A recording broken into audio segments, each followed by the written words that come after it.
রাসূল সাল্লাল্লাহু আলাইহি সাল্লামের জন্য সাহাবীদের এত কান্না।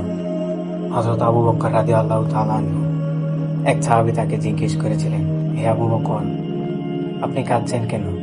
তিনি চোখের পানি মুছে মৃদু স্বরে উত্তর দিলেন, আমি দেখেছিলাম আল্লাহর রাসূল সাল্লাল্লাহু আলাইহি সাল্লাম কাঁদছেন, তাই তার চোখের পানি দেখে নিজের অজান্তে আমার চোখ ভিজে উঠেছে। প্রিয়তমের আনন্দ দেখলে হাসতে সবাই পারে, কিন্তু প্রিয়তমের হৃদয়ে রক্তক্ষরণ নিজের চোখে বয়ে নেওয়ার এটাই তো প্রকৃত প্রেম। ভালোবাসা মানে জুবাইর রাদিয়াল্লাহু তাআলা আনহু। মক্কার অলিগলিতে গুজব রটেছে প্রিয় নবী সাল্লাল্লাহু আলাইহি সাল্লাম শহীদ হয়েছেন। মাত্র 15 বছরের এক কিশোর। খবরটি শুনেই স্থির থাকতে পারলেন না। খাপ থেকে তলোয়ার বের করে বেরিয়ে পড়লেন মক্কার রাজপথে।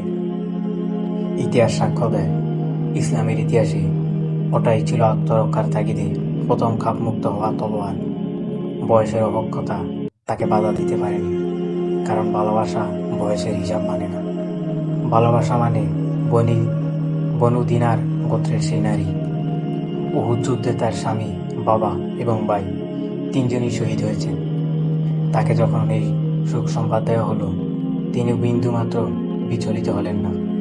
স্থির হয়ে শুধু একটি কথাই জিজ্ঞেস করলেন, আল্লাহর রাসূল সাল্লাল্লাহু আলাইহি সাল্লাম কেমন আছেন?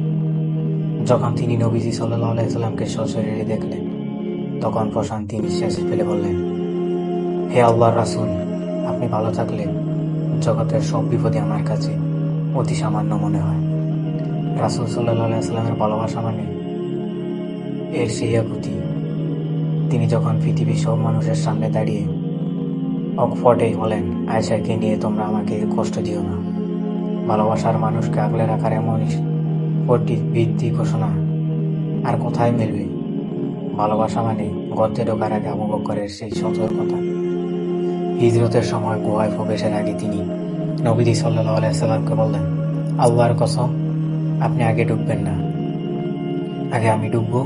ভিতরে যদি ক্ষতিকর কিছু থাকে তবে যেন সেটা আমাকে আগে আঘাত করে, আপনাকে নয়। নিজের জীবনকে প্রিয়জনের জন্য ডাল বানিয়ে দেওয়া নামই হলো ভালোবাসা। ভালোবাসা না মানে বেলাল রাদিয়াল্লাহু তাআলা আনহু, রাসূল সাল্লাল্লাহু আলাইহি ওয়াসাল্লামের বিদায়ের পর যিনি আযান দেওয়া ছেড়ে দিয়েছিলেন, কারণ আশহাদু আন্না মুহাম্মাদুর রাসূলুল্লাহ বলতে তার বুক ফেটে কান্না আসত। বহু বছর পর খলিফা ওমর রাদিয়াল্লাহু তাআলার অনুরোধে বাইতুল মুকাদ্দাস বিজয়ের দিন যখন তিনি আবার আযান দিতে দাঁড়ালেন, সেদিন কান্নায় এমন রোল পড়েছিল যে মদিনায় সেই দিনগুলোর কথা মনে করে সবার চোখ ভিজে গিয়েছিল। ভালোবাসা মানে তৃষ্ণার্ত আবু বকর। হিজরতের দীর্ঘ পথ, প্রচণ্ড গরমে এক